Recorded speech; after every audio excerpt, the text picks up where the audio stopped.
Bem-vindos a mais uma exploração.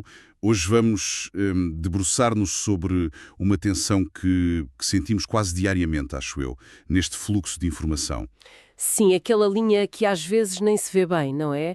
Entre criar algo novo e só repetir o que já foi dito. Exatamente. E há um autor, o Edson Zogby, que num texto de 2019 deu um nome muito direto a isto. Síndrome de papagaio. Síndrome de papagaio. É um nome forte? É, e a nossa fonte é mesmo um excerto desse texto. A ideia aqui é, mergulhar um bocado nas ideias dele, tentar perceber o que é que ele acha que distingue mesmo uma ideia original, com substância, da imitação, mesmo que a imitação venha bem vestida.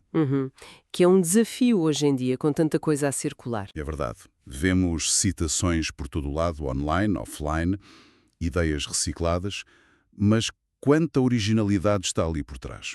Bem, vamos lá tentar desembrulhar isto. Vamos ver as características que o Zogby liga à criatividade a sério e depois contrastar com esta síndrome de papagaio e perceber o que é que ele acha que isso implica para nós. Ora bem, para começar, o Zogby não dá propriamente uma receita mágica para ser criativo, mas aponta ali umas características, quase um padrão, naqueles que ele vê como inovadores. A primeira coisa que ele salienta é uma vontade quase permanente de aprender. A pessoa está sempre a aprender, sempre aberta a coisas novas, a outras maneiras de ver as coisas. E isto leva logo ao segundo ponto. A capacidade, ou se calhar até a decidade, de absorver muita informação.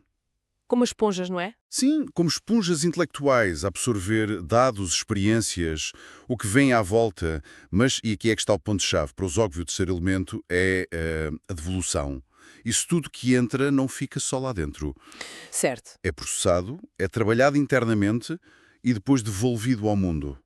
Mas de uma forma muito pessoal, como uma marca. Autoral. Pode ser pela escrita, a falar, numa obra de arte, até no corpo. A chave é mesmo essa, a transformação e a assinatura pessoal. Não é só passar à frente. E isso é crucial, não é? Essa ideia da transformação e da expressão pessoal é o que marca a diferença. Não é só colecionar informação como quem coleciona cromos. Exato. A criatividade, pelo menos como ela descreve, precisa desse passo extra. Que se calhar é o mais difícil, pegar naquilo tudo e dar-lhe uma forma nova, uma marca tua. É aí que se separa as águas, não é? Entre ser só um receptor, mesmo que muito informado, e ser um autor, alguém que cria ativamente. Essa ideia de autoria, de deixar a marca pessoal, parece ser mesmo o centro da questão para o Zogby. É um processo ativo que dá trabalho. Dá trabalho, exatamente. E ele até ilustra isto com uma história curiosa, de um workshop que ele deu nos anos 90, na SPM. É assim? Sim. Durante esse workshop, um professor que estava a participar levantou uma questão que acho que todos já pensámos um bocadinho. Porquê é que tanta gente que nós reconhecemos como genial, como muito criativa, e ele dá exemplos de artistas famosos, parece ter assim umas personalidades complicadas? Os gênios incompreendidos. Sim, essa ideia. Pessoas vistas como difíceis, cheias de manias, às vezes com problemas de relacionamento, de comunicação. É uma ideia que circula, não é? É comum. E o argumento do Zogby na altura foi interessante e vai na linha do que estávamos a falar. Ele sugeriu que essas pessoas absorvem o mundo de uma forma massiva. A entrada de informação é brutal, quase avassaladora.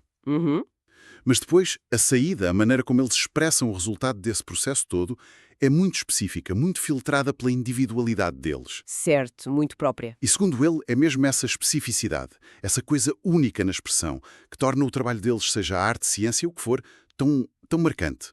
Tão impactante. Tão impactante. E ele usa aqui uma palavra-chave que é importante na inovação, sobretudo nas artes, mas não só. A relevância. Relevância. Sim, a expressão torna-se relevante não por ser fácil ou consensual, mas por ser única, por ter essa assinatura que mais ninguém tem. Pois isso desafia um bocado aquelas visões mais simples ou até mais românticas do gênio criativo, não é? Sim, sim. Obriga-nos a ver a complexidade que muitas vezes está lá. Mas, no fundo, ele não vê essa complexidade como um problema. Pelo contrário, parece associá-la à profundidade, à singularidade do que é criado. Exato. E se pensarmos nisto de forma mais geral, Na inovação, por exemplo, quantas ideias que hoje vemos como revolucionárias não pareceram ao início esquisitas ou difíceis? Muitas, certamente. Talvez a relevância delas, o impacto a longo prazo, venha precisamente dessa expressão que não segue a norma, que quebra as regras. Exato. Se calhar essa dificuldade de relacionamento que o tal professor falava, em alguns casos é quase um efeito secundário da intensidade desse processo interno e dessa saída tão específica que o Zogby descreve. Não é justificar, claro, mas tentar perceber a dinâmica. É uma ligação interessante, sem dúvida. E é precisamente para fazer o contraste com esta figura do criador autêntico, com esta dinâmica toda de absorver e expressar de forma pessoal, que o Zogby apresenta o conceito principal dele. A tal síndrome do papagaio. Lá vem o papagaio. Lá vem ele. Ele usa esta imagem para descrever pessoas que, quer saibam, quer não, constroem uma imagem de criatividade, de inovação, mas que, segundo ele, é uma fachada. É oca. Baseia-se essencialmente em repetir, em copiar, ou naquilo que ele chama uma espécie de patchwork, uma colagem de ideias, frases, conceitos, tirados de outros, mas sem que a pessoa se aproprie verdadeiramente daquilo, sem transformar nada. Uma espécie de corta e cola intelectual. Basicamente. E o autor é muito direto a dizer que falta ali substância. Ele até admite que, olha, uma citação bem metida ou uma ideia roubada, assim isolada, pode soar bem. Pode parecer inteligente atual. Sim, pode dar um ar. Pode. Mas a coisa desmorona-se, segundo ele, quando essa pessoa tem de enfrentar o que ele chama um desafio criativo e ou inovador qualquer. Aí, pronto, a falta de estrutura própria, de capacidade de gerar algo novo a partir de si, fica à vista. Falta a base. Ele até usa uma descrição quase de caricatura, mas muito visual. Diz que esta pessoa não cria nada. Apenas repete, como um gravador. Blá, blá, blá, currupaco, currupaco. Currupaco, currupaco. É uma imagem forte essa. É muito gráfica. E isso levanta aqui uma questão importante, se calhar ainda mais hoje do que em 2019, quando ele escreveu, que é como é que nós distinguimos, e mais importante, como é que valorizamos os diferentes tipos de contribuição. Pois. Porque, atenção, saber selecionar e juntar informação relevante, fazer curadoria tem o seu valor. Acho que o Zogby não nega isso. Não me parece que negue. A crítica dele é à confusão. Confundir essa curadoria ou a simples repetição com criar algo de novo. O alerta dele é para a facilidade com que hoje se pode parecer informado, ou inovador, ou criativo, só por repetir o que outros disseram, muitas vezes sem perceber bem o fundo da questão. E isso contrasta tanto com o processo difícil, trabalhoso, como ele diz, de ser criativo de verdade. A questão é, como é que nós, como sociedade, ou nas empresas, ou até entre amigos, avaliamos a originalidade? Damos mais valor à repetição bem embalada ou à tentativa original, mesmo que seja mais tosca? É uma boa pergunta. O Zogby parece sugerir que precisamos de estar mais atentos, não é? Para não cair nessa armadilha da superficialidade. Como é que ele diz que podemos testar isso? Falaste num desafio criativo. Exatamente, o teste parece ser esse. A aplicação prática. Quando é preciso gerar algo novo e não só lembrar algo velho. E o Zogby não descreve só o papagaio, ele também aponta o dedo a quem alimenta isto. Quem lhes dá corda? Sim, ele diz que quem aposta nos papagaios, quem lhes dá palco, são muitas vezes aqueles que confundem o ato de citar frases famosas, ele menciona Einstein, Jobs, Spielberg, com ter de facto a sabedoria ou a visão dessas pessoas. Como se repetir a frase fizesse de ti o autor. É um bocado isso. Como se dizer stay humble, stay foolish te transformasse no Steve Jobs. Para o Zogby, quem repete é basicamente um coletor. Coleciona frases e ideias dos outros. E está muito longe do esforço mental da criatividade a sério, que ele descreve como um processo complexo, que faz associações inesperadas, que tem um objetivo de evolução pessoal ou para todos e que, lá está, é mesmo trabalhoso. Custa. Exige esforço. Tempo. Pensar. Claro. Mas, ao mesmo tempo, o Zogby também mostra ali um certo pragmatismo, ou talvez até um bocadinho de cinismo. Ele reconhece que há sempre mercado para o básico, para aquilo que ele chama, de forma genial, o óbvio ululante. O óbvio ululante. Essa é boa. É ótima.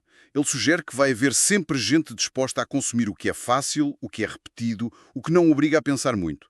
O papagaio, no fundo, encontra sempre quem o ouça. É interessante pensar nisso hoje em dia. Com esta avalanche de informação, não é? É quase natural procurar o que é familiar, o que é fácil de processar. Sim, é um escape. E a repetição serve isso, na perfeição. É um atalho. O texto do Zogby põe isto muito claro. De um lado, a facilidade, a recompensa imediata de repetir o que já foi dito. Do outro, o esforço, a dúvida, o trabalho lento de criar algo genuíno. Se calhar a diferença-chave que ele nos pede para ver é entre usar uma ideia de alguém como o ponto de partida para pensarmos nós, para construir algo em cima, e simplesmente repetir a frase como se ela por si só fosse pensamento original, ou como se nos desse autoridade. Boa distinção. É a diferença entre usar uma ferramenta para construir ou só mostrar a ferramenta como se fosse um troféu. Uma excelente analogia, sim. E as consequências desta síndrome de papagaio para o Zogby não são poucas. Ele é bastante duro no impacto negativo que vê. Diz que esta preferência pela repetição leva à estagnação. Tem uma frase curta e grossa. É assim que não andamos. Ficamos parados. Sim, ficamos a marcar passo, em vez de avançar. E mais, ele diz que isto cria interações no trabalho e na vida, que são superficiais, que são só para um momento. Ele fala de ofertas e procuras descartáveis, imediatistas, sem profundidade, sem construir nada a longo prazo. Um bocado usar e deitar fora, mas com ideias. É isso. Mas o que parece doer mais ao Zogby é o desperdício de uma coisa que não volta. O tempo. Ele diz que o tempo é o nosso bem mais caro de todos. E é verdade. E para ele, gastar tempo seja a produzir ou a consumir estes ecos, estas repetições, em vez de investir a procurar ou a gerar algo novo e relevante, é um mau uso trágico desse tempo. A observação final dele no excerto é quase um suspiro. Ele diz, então assim vamos passando os dias, a ver papagaios aos montes. E até sugere com bastante ironia que se calhar um designer devia criar um emoji de papagaio para usar nas redes sociais, para identificar logo o tipo de contribuição. A ideia do emoji tem piada, mas a preocupação por trás é muito séria, não é? Se pensarmos nisto de forma mais ampla, qual é o custo para a sociedade, para a cultura, se começamos a valorizar mais a repetição do que o pensamento original, o pensamento crítico? É uma pergunta assustadora. Se o normal passa a ser ecoar, repetir o que é conhecido, em vez de questionar, analisar, criar, como é que isso afeta a nossa capacidade de inovar, de resolver problemas complicados, que precisam precisamente de ideias novas e não de reciclar as velhas? Claro. E aí a crítica do Zogby ao desperdício de tempo faz todo o sentido. Não é só o nosso tempo individual perdido a ouvir ou a repetir coisas sem sumo. É o potencial de todos nós que se gasta ali. Tempo e energia que podiam ir para avanços reais, para conversas mais úteis, em vez de andarmos em círculos de superficialidade. É um alerta sobre onde pomos a nossa atenção e o nosso esforço mental. Portanto, o que é que tiramos disto tudo? Desta análise à síndrome de papagaio do Edson Zogby. A mensagem principal parece ser um apelo à autenticidade Exato. e ao esforço. Sim. O Zogby pinta um quadro claro. A criatividade a sério, a que deixa marca e faz avançar, nasce de um processo interno, que implica aprender sempre, absorver muito, mas, ponto-chave, transformar isso tudo com um filtro pessoal e depois expressá-lo com uma voz única, autoral. É um caminho que dá trabalho, é trabalhoso, como ele repete, mas é o que gera relevância de verdade. E em contraste direto, a síndrome de papagaio é o oposto. É construir uma imagem, uma reputação, só repetindo, Copiando. fazendo eco do que outros disseram ou fizeram. É a forma sem o conteúdo, a aparência sem a substância. Acho que a reflexão mais útil que podemos levar daqui é mesmo um convite a apurarmos o nosso próprio sentido crítico, Sim? tanto na forma como olhamos para a informação que nos chega todos os dias, que é imensa, como também para o que nós próprios fazemos, seja no trabalho, a estudar ou na vida pessoal. O desafio que o texto nos deixa é tentar perceber a diferença, distinguir a contribuição original, mesmo que não seja perfeita ou pareça estranha ou até difícil, daquela imitação muito polida, mas que no fundo é superficial, que só ocupa espaço e tempo. Valorizar o pensamento genuíno, reconhecer o esforço que dá a processar as coisas individualmente e celebrar a expressão autêntica, mesmo que seja modesta. Parece ser o antídoto que o Zogby nos sugere, talvez sem o dizer com estas palavras, contra esta síndrome que ele vê. é cultivar um gosto pela substância e não só pela embalagem. E se calhar fica aqui uma pergunta para cada um de nós pensar, não é? Inspirada nisto tudo, mas que nos faz olhar para nós mesmos. Como é que nós, individualmente, andamos nisto tudo? Como é que consumimos? E, se calhar, mais importante, como é que partilhamos informação, ideias, no nosso dia-a-dia? É uma boa questão. Estamos a tentar ser amplificadores de pensamento original, usar as ideias dos outros para lançar a nossa própria voz, para construir algo novo. Ou será que às vezes, por ser mais fácil ou por hábito, acabamos só a fazer eco, a fazer parte do coro dos papagaios que o Zogby descreve? Tu deixou a ideia irónica do emoji de papagaio, mas para lá da piada fica a metáfora, que até pode ser um bocadinho desconfortável. Que tipo de aves é que nós encontramos mais por aí? No nosso feed, nas reuniões, nas conversas? E a pergunta essencial: que tipo de ave é que nós escolhemos ser? Fica a reflexão.